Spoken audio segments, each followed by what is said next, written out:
Hello डिस्टेंट्स, Jagannath online institute channel में आप लोगों का बहुत बहुत स्वागत है। बच्चों, आज हम बात करेंगे इस वीडियो के अंदर जो हमने बात की थी कि विद्युत क्षेत्र से विद्युत क्षेत्र और विद्युत विभव के अंदर जो संबंध होता है उसके बारे में, और आवेशित गोलीय कोष, जैसे कि हमने बात की थी कि विभव की परिकल्पना के बारे में, जिसके अंदर दो इस प्रकार के हमारे पास में डेरिवेशन आते हैं या दो टाइप्स आते हैं। एक तो आवेशित गोलीय कोष के लिए और एक चालक गोले के लिए। कि किस प्रकार से अगर कोई भी चालक गोला जो होता है, चालक गोला जो होता है उसके अंदर और आवेशित गोलीय कोष के अंदर, गोलीय कोष जो होगा वो उसके ऊपर ही आवेश का वितरण होगा एक समान रूप से। और जो आपके पास में जो चालक गोला है उस चालक गोले के अंदर, जैसे कि चालक है तो मानना कि हम कह सकते हैं कि इसके अंदर और अंदर इस प्रकार से एक समान रूप से आवेश जो है वो वितरित है। तो इस आवेश वितरण के कारण जो विद्युत विभव की परिकल्पना होगी, जैसे कि इसके तीन पॉइंट होंगे। एक तो एक्सटर्नल पॉइंट इस प्रकार से कि बिंदु P जो है वो इससे बाहर उपस्थित है, किससे, इस चालक गोले से। और माना कि इस कंप्लीट गोले की त्रिज्या r है, इससे स्मॉल r दूरी पर ये कोई एक बिंदु उपस्थित है। यहाँ पर हमें विद्युत विभव गणना करनी होती है। फिर गणना करनी होती है हमारे पास में, जैसे कि मेन इसके अंदर ही, जैसे कि सतह के ऊपर कि अगर बिंदु P जो है वो इसके सतह के ऊपर हो और इस प्रकार से r दूरी पर उपस्थित हो। और नेक्स्ट हम बात करते हैं जैसे कि जो बिंदु P उपस्थित है हमारे पास में, जहाँ पर हमें विभव की परिकल्पना करनी है, वो इस गोलीय कोष के अंदर ही उपस्थित है। तो ये जो सारी फॉर्म्स है, जैसे कि सारी कंडीशन है, इन सारी कंडीशन के अंदर हम बात करेंगे कि किस प्रकार से एक समान रूप से अगर कोई आवेश वितरण हो गोलीय कोष के अंदर, गोलीय चालक गोले के अंदर, तो उनकी परिकल्पना हम किस प्रकार से कर सकते हैं उसके बारे में। तो आप जैसे कि इसकी वीडियो बोर्ड पर देख पा रहे हो कि हमने इस प्रकार से तीन स्टैटिकल फॉर्म के अंदर डिवाइड कर लिया है तीनों ही चार्जेस की कंडीशन को। और फिर हमें जो मेन सॉल्यूशन निकालना, we out, we surface, we in, यानी कि बाहर की तरफ विभव के बारे में, सतह के ऊपर विभव के बारे में, और गोले के अंदर जो गोले कोष के अंदर विभव के बारे में बात करते हैं उसके बारे में। तो इस प्रकार की फॉर्म ही आएगी आपके पास में। अब हम यहाँ पर लेक्चर स्टार्ट करते हैं। और सबसे पहले जो हमने बात की थी कि विद्युत क्षेत्र और विद्युत विभव के अंदर जो संबंध होता है उसके बारे में। तो आइए बात करते हैं। सबसे पहले जो हमारे पास में हेडिंग पॉइंट है,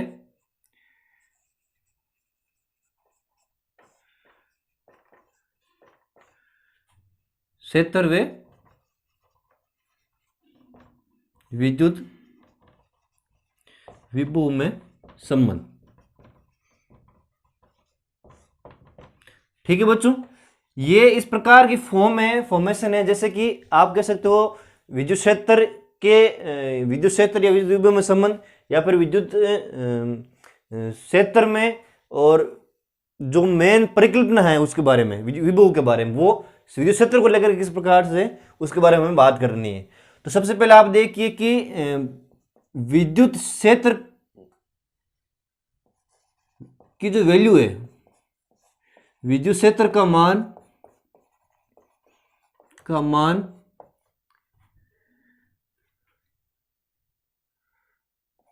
विद्युत विभव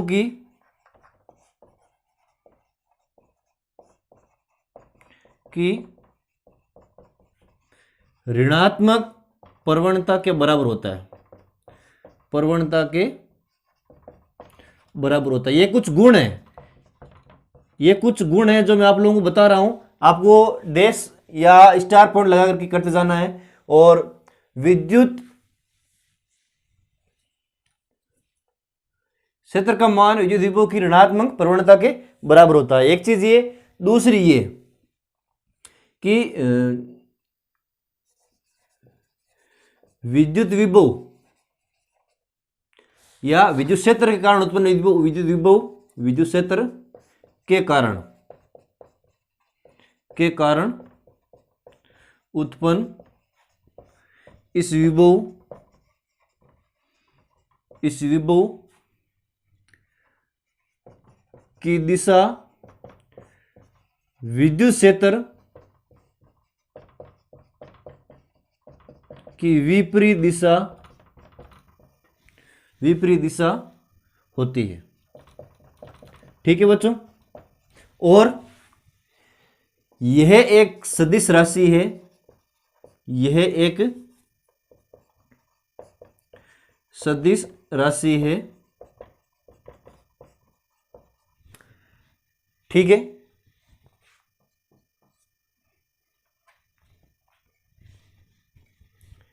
यह एक सदिश राशि है और विभव की ऋणात्मक प्रवणता, विभव की ऋणात्मक प्रवणता को अवकल संकारक कहते हैं, अवकल संकारक डेल कहते हैं। ठीक है बच्चों, इस प्रकार की फॉर्मेशन का आप लोगों को ध्यान रखना है। और परिमाण के रूप में जो विद्युत क्षेत्र की जो वैल्यू है, परिणामी विद्युत क्षेत्र का मान, विद्युत क्षेत्र का मान, परिणामी विद्युत क्षेत्र का मान कितना हो जाएगा? E is equal to E x i cap plus E y j cap और plus E z k cap. ठीक है बच्चों, अब हमारे पास में चूंकि जो ई एक्स की वैल्यू है वो वैल्यू कितनी आ जाएगी?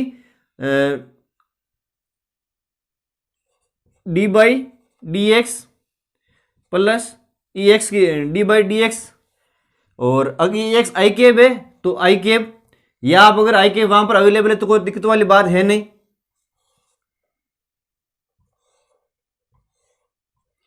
ई वाई की वैल्यू आ जाएगी डी वाई और ई जेड बराबर डी बाई डी जेड।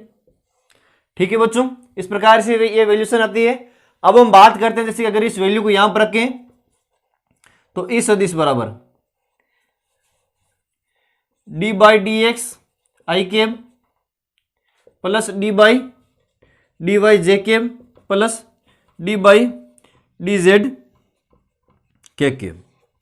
इस प्रकार की वैल्यूशन हमारे पास में निकल के आती है।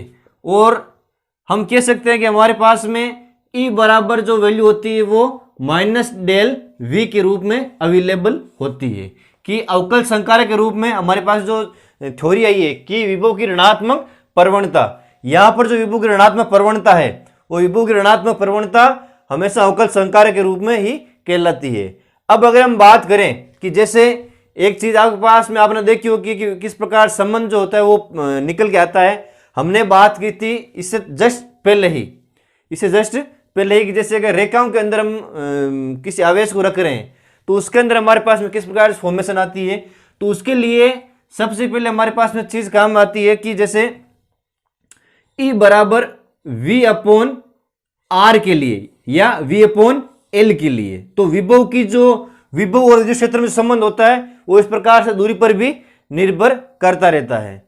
ठीक है बच्चों, अब अगर हम V और R के अंदर ग्राफ बनाएं, V और R की जो ढाल होगी वो इस प्रकार से निर्भर करेगी टेन थीटा बराबर माइनस V अपॉन R के रूप में। क्यों? क्योंकि ये विभव की विद्युत क्षेत्र जो होता है वो विभव की ऋणात्मक प्रवणता के बराबर होता है। तो इस प्रकार से आप जो इस सॉल्यूशन को देख पा रहे हो कि किस प्रकार से जो विभव और विद्युत क्षेत्र में संबंध स्थापित होता है उसके बारे में हमने बात कर ली है। एक बार स्क्रीनशॉट ले लो ताकि नोट्स के रूप में आपको ये चीज बेनिफिट के रूप में मिल जाए। और नेक्स्ट हम बात करते हैं विभव की परिकल्पना के बारे में। बच्चों, अब हम बात करेंगे विभव की परिकल्पना के बारे में। और विभव की परिकल्पना के अंदर हम बात करें सबसे पहले कि जो हमारे पास में आवेशित गोलीय कोश है, आवेशित गोलीय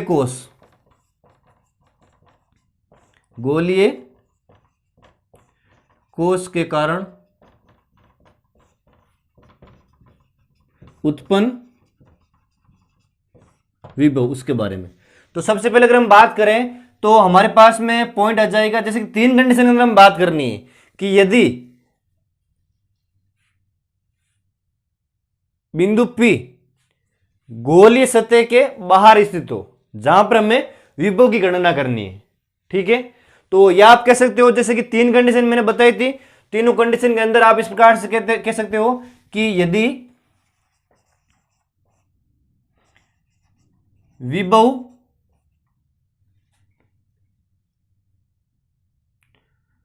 गोलीय कोश के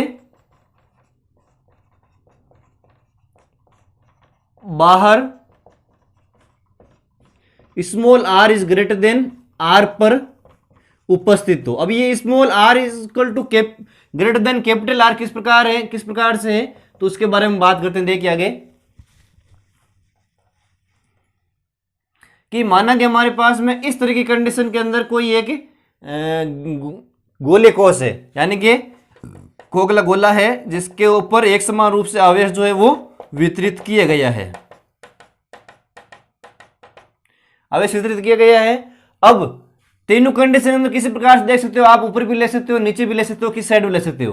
तो माना कि हमारे पास में यहां पर इसका सेंटर पॉइंट O है और इससे इस गोले की जो त्रिज्या है वो कितनी है, इस गोले की त्रिज्या है कैपिटल R है। अब बिंदु P जो हमारे पास उपस्थित है वो माना कि इस तरीके से इस केंद्र से स्मॉल r दूरी पर उपस्थित है और बिंदु P पर उपस्थित है। यहां पर हमें विभव की परिकल्पना करनी है। तो आप कह सकते हो सबसे पहले कि बिंदु P पर उत्पन्न विभव कितना होगा, V is equal to V outer is equal to infinite से स्मॉल r और E डॉट डी आर के रूप में, यहां पर हमारे पास में सबसे पहले समीकरण जो है वो आ जाएगी समीकरण फर्स्ट। अब हम बात करेंगे कि इस बिंदु पर उत्पन्न विद्युत क्षेत्र की तीव्रता कितनी हो जाएगी, E इजिकल टू विद्युत क्षेत्र की तीव्रता हो जाएगी आपके पास में KQ/R स्क्वायर R कैप के रूप में। यह होगी समीकरण 2। अब समीकरण 2 का जो मान है, समीकरण 2 का मान समीकरण 1 में रखने पर, क्यों, क्योंकि हमारे पास वैल्यूशन दी हुई है, तो V outer is equal to minus, यहां पर एक फॉर्मूला आएगा जैसे कि साइन आएगा माइनस का, क्योंकि ऋणात्मक रूप में होता है वो, तो इनफाइनाइट से r स्मॉल r और माइनस KQ/, मैं डायरेक्ट रख रहा हूं बच्चों, KQ/R R cap dot d are से रूप में, ठीक है। तो यहां पर आप देख सकते हो कि V आउटर इजिकल हो जाएगा माइनस KQ को हमने बाहर ले लिया और यहां पर हो जाएगा जैसे कि R डॉट डी आर के रूप में अगर हम बात करते हैं कि सदिश भी है, दिशा भी है, सदिश भी है, दिशा भी है, तो यहां पर वैल्यू कितनी आएगी, तो वो चीज आपको यहां पर पता करनी है। अगर सदिश और दिशा का गुणनफल हो तो वहां पर जैसे कि R डॉट डी आर के रूप में बात करते हैं, चूंकि R cap dot d r के रूप में सदिश और परिमाण दोनों गुणनफल है, सदिश गुणनफल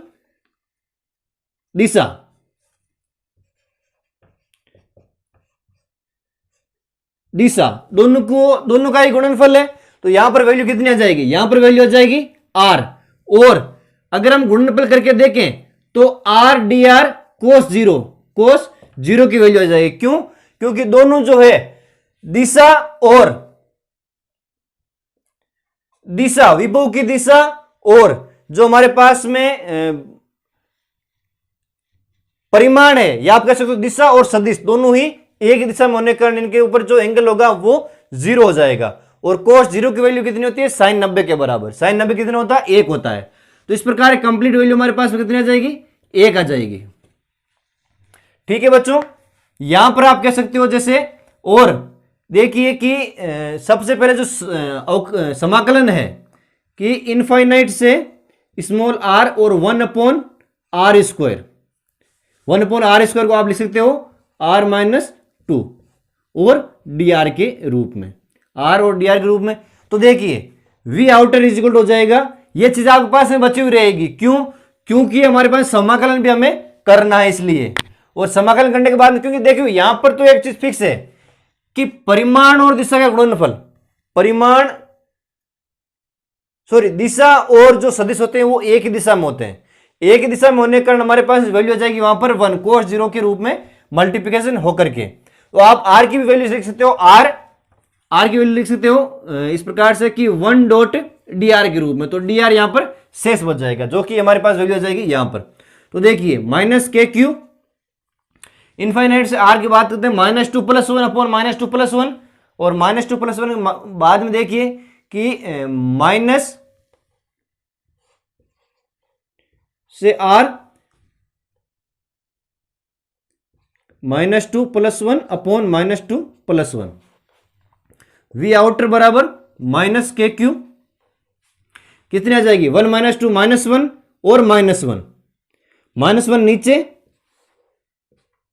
1/r इनफाइनाइट से r, और माइनस का माइनस दोनों प्लस, और देखिए kq/r, ये आपके पास में वैल्यू आ गई आउटर के रूप में कि अगर बाहर की तरफ स्थित हो तब हमारे पास में किस प्रकार से चीजें हम काउंटर कर सकते हैं।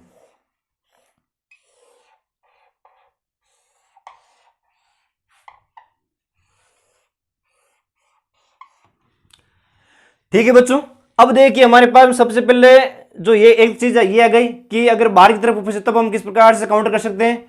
सेकंड हम बात करेंगे कि यदि विभव, शॉर्ट टर्म में हम चीज देखते हैं कि यदि विभव गोलीय कोश की सतह पर उपस्थित हो, गोलीय कोश की सतह स्मॉल r पर उपस्थित हो। ठीक है, तो देखिए कितना हो जाएगा,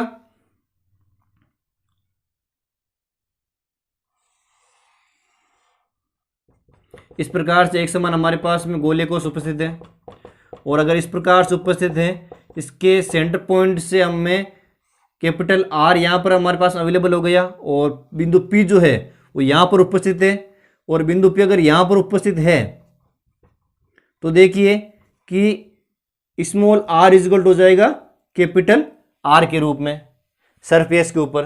ठीक है बच्चों, सरफेस के ऊपर इस प्रकार से उपस्थित हो जाएगा। तो देखिए विद्युत विभव की कल्पना किस प्रकार से होगी, Vs इक्वल टू इनफाइनाइट से कैपिटल R, इनफाइनाइट से कैपिटल R, अनंत से लेकर के आ रहे हैं इस R की सतह पर, और E.dr के रूप में, E.dr के रूप में वापस वही V इक्वल टू E की वैल्यू कितनी है, E की वैल्यू आ जाएगी यहां से इस सदिश बराबर kq/r² और r कैप के रूप में। सेम वही प्रोसेस, और उसी प्रोसेस के अंदर में लेकर चलना है कि Vs इक्वल टू इनफाइनाइट से r, और E की वैल्यू कितनी है kq/r² और r कैप डॉट dr के रूप में, r कैप डॉट dr के रूप में है। तो देखिए माइनस वैल्यू जो है वो माइनस में होगी सारी की सारी, यहां पर E माइनस में नहीं है, यहां पर E माइनस में, जो विभव और विद्युत क्षेत्र के बीच संबंध है ना उसके अंदर माइनस के अंदर है। तो देखिए Vs इक्वल कितना हो जाएगा -kq, और देखिए इनफाइनाइट से r 1/r² है, तो r -2 + 1/-2 + 1, Vs इक्वल कितना हो जाएगा, Vs इक्वल हो जाएगा तो देखिए -kq -1/r के रूप में, और इनफाइनाइट से कैपिटल R, Vs इक्वल हो जाएगा माइनस माइनस प्लस और kq/कैपिटल R के रूप में। जो सरफेस के ऊपर जो हमारे पास में विभव की वैल्यू आएगी वो कितनी आ जाएगी kq/कैपिटल R, और आउटर के रूप में kq/स्मॉल r। ठीक है बच्चों, तो ये चीज हमें कैलकुलेट करनी है। अब हम बात करेंगे इसके जो तीसरे चरण है कि अगर अंदर उपस्थित हो तो उस कंडीशन में हम किस प्रकार से ज्ञात कर सकते हैं उसके बारे में। बच्चों अब हम बात करते हैं जैसे कि हमारे पास में गोलीय कोष के बाहर, तीसरा आपके डेरिवेशन है गोलीय कोष के बाहर उपस्थित, अंदर उपस्थित, गोलीय कोष के अंदर उपस्थित, बाहर की बात कर ली, सरफेस के ऊपर बात कर ली, और नेक्स्ट है अंदर उपस्थित बिंदु पर विभव कितना होगा, बिंदु पर विभव जो कितना होगा। तो देखिए इस प्रकार से हमारे पास में गोलीय कोष है,